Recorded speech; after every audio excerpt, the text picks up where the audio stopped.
Hi hello welcome to మన భూమి మన సంస్కృతులు. నేను మీ రాజ్ ఇమ్మో గిడ్డి.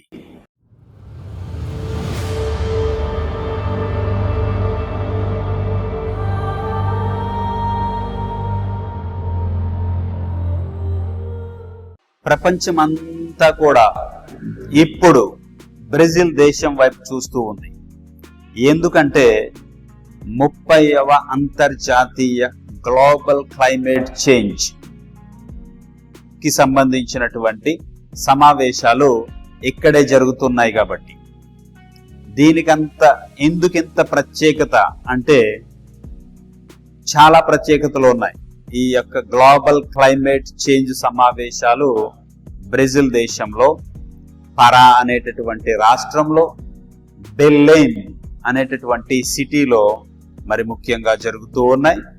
1992లో రియో డి జనైరోలో జరిగినటువంటి ఎకో గ్లోబల్ క్లైమేట్ చేంజ్ సమావేశాల తర్వాత 30 సంవత్సరాల తర్వాత తిరిగి మరలా బ్రెజిల్ ఈ యొక్క క్లైమేట్ చేంజ్ అంతర్జాతీయ సమావేశాలకు ప్రాతినిధ్యం వహించడం ఒక పెద్ద విశేషం. దానితో పాటు ఈసారి అమెజాన్ రీజియన్ లో ఈ యొక్క సమావేశాలను నిర్వహించడం ప్రత్యేకమైనటువంటి ఆకర్షణగా, ప్రత్యేకమైనటువంటి విషయంగా చెప్పుకోవచ్చు. సరేగాని ఈ సమావేశాలను ఏమని పిలుస్తున్నారు? ఈ సమావేశాలను COP30 అని పిలుస్తూ ఉన్నారు. అంటే నేను ఇదివరకు వీడియోలో చెప్పినట్లుగా కాన్ఫరెన్స్ ఆఫ్ పార్ట్స్ లేదా కాన్ఫరెన్స్ ఆఫ్ పార్టీస్ అనేటటువంటి ఈ యొక్క యునైటెడ్ నేషన్స్ ఆర్గనైజేషన్ లో యాక్షన్ వింగ్ అయినటువంటి ఈ కాప్ సమావేశాలు ఈసారి బ్రెజిల్ దేశంలో జరగడం చాలా ప్రత్యేకత. ఈసారి ఈ అంతర్జాతీయ 30వ కాప్ సమావేశాలకు దాదాపు 198 దేశాలకు చెందినటువంటి రాజకీయ నాయకులు, ప్రతినిధులు, సైంటిస్టులు, బ్యూరోక్రాట్లు, సోషల్ యాక్టివిస్టులు, స్కాలర్స్ పాల్గొంటూ ఉన్నారు. నీవు ఇదివరకు వీడియోలో COP30 ఏం చేస్తుంది అనేటటువంటి వీడియోలో గ్రీన్ హౌస్ గ్యాసెస్ కంట్రోల్ చేయటం కోసం తీర్మానాలు చేశారని, గ్రీన్ హౌస్ గ్యాసెస్ కంట్రోల్ కోసం ప్రాజెక్టులు నిర్మించుకోవడానికి అభివృద్ధి చెందినటువంటి దేశాలు అభివృద్ధి చెందుతూ ఉన్నటువంటి దేశాలకు $300 బిలియన్ ఏవో ఇచ్చారని సంథింగ్ చెప్పినట్లుగా గుర్తుంది. మరి ఇప్పుడు 2025లో జరుగుతూ ఉన్నటువంటి COP30 అంతర్జాతీయ క్లైమేట్ సమావేశం అసలు దేని మీద ఫోకస్ పెడుతుంది? ఎగ్జాక్ట్ గా నేను అదే చెప్పబోతూ ఉన్నాను. Advancing climate finance, energy transition, promoting adaptation to the climate change, ensuring climate justice, strengthening the preservation of Amazon అనేటటువంటి ఈ యొక్క 5 విషయాలు చాలా ప్రధానంగా ఈ యొక్క COP30 సమావేశాల్లో చర్చించబోతూ ఉన్నారు. ఈ కాన్ఫరెన్స్ లో మరి ముఖ్యంగా to discuss solutions to the climate crisis, emphasis on the implementation of the concrete measures, access to లో carbon technologies, development of circular economy and also Amazon for global climate balance అనేటటువంటి విషయాలను మరి ముఖ్యంగా ఈ సమావేశాల్లో చర్చిస్తూ ఉన్నారు. ఈ ఎనర్జీ ట్రాన్సిషన్ అనేటటువంటిది ఏంటంటే మనం ఇప్పటి వరకు ఉపయోగిస్తున్నటువంటి ఫాసిల్ ఫ్యూయల్స్ ఏవైతే ఉన్నాయో, అంటే శిలాజ ఇంధనాలు, పెట్రోలియం నుంచి వచ్చేటటువంటి ప్రోడక్ట్స్ ను మనం ఇప్పటి వరకు కూడా ఇంధనాలుగా వాడుతూ ఉన్నాం. అవి petrol, diesel, natural gas, methane, carbon coal, ఇలాగా ఈ ఇంధనాలు భూమి నుంచి తవ్వి తీసినటువంటి ఇంధనాలను వాటి యొక్క కాస్ట్ పెరిగిపోవడంతో, వాటి యొక్క ఉత్పత్తి తగ్గిపోవడంతో ప్రత్యామ్నాయ పునరుత్పాదక ఇంధనాల వైపు దృష్టి సారించడానికి ఈ యొక్క కాప్ సమావేశాల్లో ప్రధానంగా చర్చిస్తూ ఉన్నారు. ఏంటా కొత్త రకమైనటువంటి ఇంధనాలు అంటే wind energy, solar energy, electric battery ద్వారా నడిచేటటువంటి వాహనాలు, ఇలాంటివన్నిటిని ప్రమోట్ చేయడానికి శిలాజ ఇంధనాల యొక్క ఉత్పత్తి తగ్గడం, వాటి యొక్క కాస్ట్ పెరగడం వలన ఈ యొక్క ప్రత్యామ్నాయ ఇంధనాల వైపు దృష్టి సారించడానికి, వాటిని ప్రమోట్ చేయటానికి ఈ యొక్క సమావేశాల్లో ప్రత్యేకమైనటువంటి డిస్కషన్ జరగబోతూ ఉంది. నాన్ రెన్యూవబుల్ ఎనర్జీస్ అయినటువంటి పెట్రోలు, డీజిల్, వాటి ద్వారా వచ్చేటటువంటి ప్రోడక్ట్స్ మరలా తిరిగి పుట్టేటటువంటి అవకాశం లేదు. రోజు రోజుకి టెక్నాలజికల్ గా అడ్వాన్స్ అవుతున్నటువంటి ఈ సమయంలో ప్రత్యామ్నాయ ఇంధనాల యొక్క అవసరం చాలా ఉన్నది అని కాప్, కాన్ఫరెన్స్ ఆఫ్ పార్ట్స్, ఈ అంతర్జాతీయ క్లైమేట్ చేంజ్ మీద జరుగుతూ ఉన్నటువంటి ఈ సమావేశాలు అభిప్రాయానికి వస్తూ ఉన్నాయి. ఈ యొక్క ట్రెడిషనల్ లేదా శిలాజ ఇంధనాల స్థానంలో wind energy, solar energy, hydro energy, ఇలాగ బయోడీజిల్, ఇలాంటి ఎనర్జీలను, ఇలాంటి ఇంధనాలను పునరుత్పాదకం చేయటం కోసం వాటిని బాగా ప్రమోట్ చేసి ప్రజల్లోకి తీసుకుని వెళ్ళడం కోసం ఈ యొక్క కాప్ సమావేశాల్లో ప్రధానంగా చర్చిస్తూ ఉన్నారు. Advancing finance climate, advancing finance climate అని మనం దేన్నైతే పిలుస్తూ ఉన్నామో, సాధారణంగా పేదవాళ్ళకి ఫైనాన్షియల్ గా హెల్ప్ చేస్తూ ఉంటే దాన్ని ఆర్థిక సహాయం అంటారు. అదే విధంగా ఇక్కడ పేద దేశాలు, అభివృద్ధి చెందుతూ ఉన్నటువంటి దేశాలు అభివృద్ధి చెందినటువంటి సంపన్న దేశాల నుండి ఆర్థిక సహాయాన్ని పొందుతాయి. వాటి యొక్క ప్రాజెక్ట్స్ నిర్మించుకోవడానికి, ఈ గ్లోబల్ ఎమిషన్స్ తగ్గించడానికి, పొల్యూషన్ ని అరికట్టడం కోసం డ్రాస్టికల్ గా వాటి యొక్క నిర్ణయాలను చేసి అమలు చేయటం కోసం సంపన్న దేశాలు ఈ యొక్క అభివృద్ధి చెందుతూ ఉన్నటువంటి దేశాలకు ఆర్థిక సహాయం చేయటాన్నే అడ్వాన్సింగ్ క్లైమేట్ ఫైనాన్స్ అని పిలుస్తూ ఉన్నారు.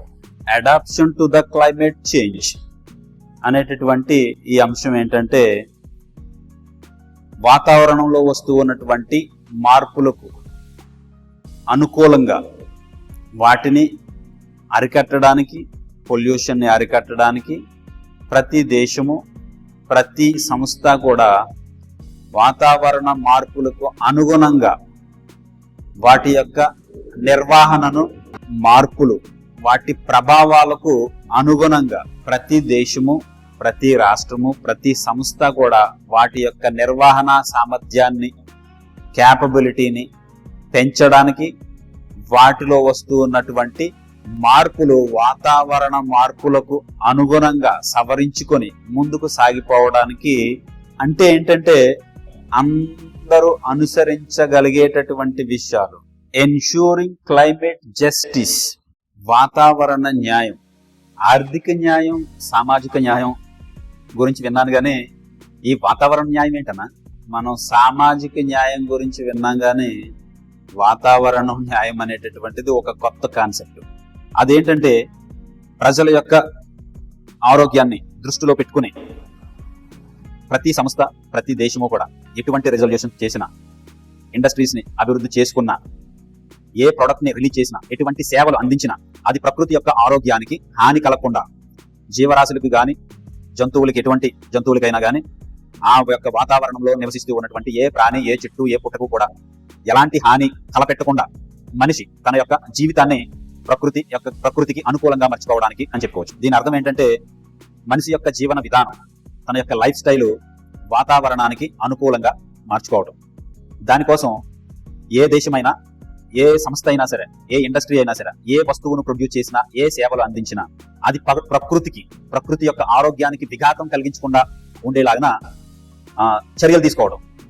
అంటే కొన్ని రకాలైనటువంటి ప్రోడక్ట్స్ ప్రకృతిలోకి మనిషి తన చర్యల ద్వారా, ఇండస్ట్రియల్ ప్రోడక్ట్స్ ద్వారా హానికరమైనటువంటి కెమికల్స్ని కానీ హానికరమైనటువంటి పదార్థాలను కానీ ప్రకృతిలోకి విడిచిపెట్టేస్తూ ఉంటారు. అంటే ప్రకృతి నాకు చెందదు, నాకు నా ప్రోడక్ట్ ముఖ్యం, నా యొక్క సేవలు ముఖ్యం, ప్రకృతితో నాకు సంబంధం లేదు అని వ్యవహరించేటటువంటి తీరుకి స్వస్తి చెప్పి ప్రకృతికి అనుకూలంగా తన యొక్క వస్తువుని కానీ సేవలను కానీ అనుసంధానించి ప్రకృతి ఆరోగ్యాన్ని కాపాడటం దీనిలో యొక్క ప్రధానమైనటువంటి విషయం. Strengthening the preservation of Amazon అంటే అమెజాన్ ప్రాంతాన్ని, రీజియన్ ని 9 దేశాల్లో విస్తరించి ఉన్నటువంటి ఈ అమెజాన్ ప్రాంతాన్ని తన యొక్క బయోడైవర్సిటీని కాపాడడానికి, తన ప్రకృతి అందాలను సంరక్షించడం కోసం, దాన్ని ఇంకా బలోపేతం చేయడం కోసం ఈ COP30లో ప్రత్యేక విధంగా చర్చిస్తూ ఉన్నారు. ఏమవుతుందంటే అమెజాన్ ప్రాంతంలో విచ్చలవిడిగా అడవుల నరికివేత, విచ్చలవిడి మైనింగ్, వుడ్ ట్రాన్స్పోర్టేషన్, ఆ యొక్క నీటి సంపద, చేపలు, విచ్చలవిడిగా కంట్రోల్ లేనటువంటి ఫిషింగ్, యానిమల్స్ వేట, వుడ్ అడవుల నుంచి వచ్చేటటువంటి ఈ యొక్క సంపద ఏదైతే ఉందో దాన్ని ఇల్లీగల్ గా తరలించడం, ఇలాంటి విషయాలు అనేక అన్యాక్రాంతమైనటువంటి ఈ యొక్క అమెజాన్ అనేటటువంటి ప్రాంతం భూమికి దాదాపు 20% ఆక్సిజన్ సప్లై చేస్తూ ఉంది. అందుకనే దాన్ని భూమికి ఊపిరితిత్తులుగా పిలుస్తూ ఉంటారు. దాదాపు 9 దేశాల్లో వ్యాపించి ఉన్నటువంటి ఈ యొక్క అమెజాన్ ప్రాంతం, బ్రెజిల్లో ఎక్కువ శాతంగా వ్యాపించి ఉన్నటువంటి ఈ అమెజాన్ ప్రాంతం అన్యాక్రాంతం అవ్వకుండా వాటి యొక్క సహజ సిద్ధమైనటువంటి వనరులను, జీవులను, ప్రాణులను, పక్షులను అన్నిటిని కాపాడడానికి ఈ యొక్క COP సమావేశం ఖచ్చితంగా నిర్ణయాలు తీసుకోబోతూ ఉంది.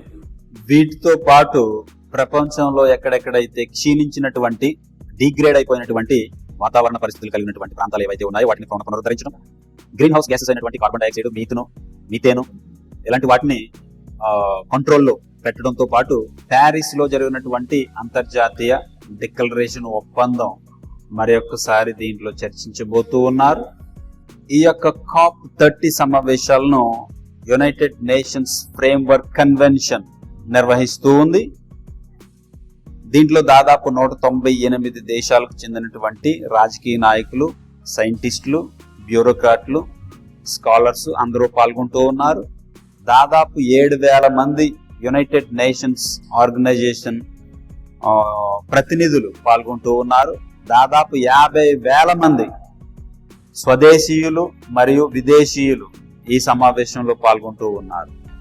ఈ సమావేశానికి ప్రత్యేక విధంగా ఆండ్రూ కొర్రెయా డు లాగో అనేటటువంటి ఆయన క్లైమేట్ చేంజ్ కు సంబంధించినటువంటి సెక్రటరీ, ఎక్స్టర్నల్ అఫైర్స్ మినిస్టర్ ఈ సమావేశాలకు అధ్యక్షత వహిస్తూ ఉన్నారు. బ్రెజిల్ దేశం ఈ యొక్క సమావేశాలను చాలా ప్రత్యేక విధంగా ఒక ప్రెస్టేజ్ గా భావిస్తూ అనేకమైనటువంటి సిద్ధపాట్లను, చర్యలను చేపడుతూ ఉంది. ఇందులో భారతదేశం కూడా పాల్గొంటూ ఉంది. ఇండియన్ అంబాసిడర్ అయినటువంటి భాటియా ఈ సమావేశాల్లో భారతదేశం కూడా పాల్గొంటూ ఉన్నట్లు, యాక్టివ్ కాంట్రిబ్యూషన్ ఇస్తూ ఉన్నట్లుగా ప్రకటించారు. ఇక్కడ మినిస్టర్స్ కూడా కలిసి మాట్లాడడం జరిగింది. బ్రెజిల్ దేశం ఈ సమావేశాలను ఒక ప్రెస్టీజ్ గా స్వీకరించి ఎక్స్ట్రాడినరీ సెక్రటేరియట్ నిర్మించి దాని ద్వారా ఈ యొక్క సమావేశాలు సక్రమంగా జరగడానికి అన్ని సదుపాయాలు, అన్ని హంగులతో సిద్ధపాటు చేస్తూ ఉంది. బెలెం పట్టణం అందసందాలను మరి యొక్క వీడియోలో మీకు చూపిస్తా. అసలు బెలెం అనేటటువంటి సిటీలో ఈ యొక్క COP సమావేశాలు ఏ విధంగా జరుగుతున్నాయో మీకు ప్రత్యక్షంగా చూపించేటటువంటి ప్రయత్నం నేను చేస్తూ ఉంటా. మీరు చూస్తూనే ఉండండి.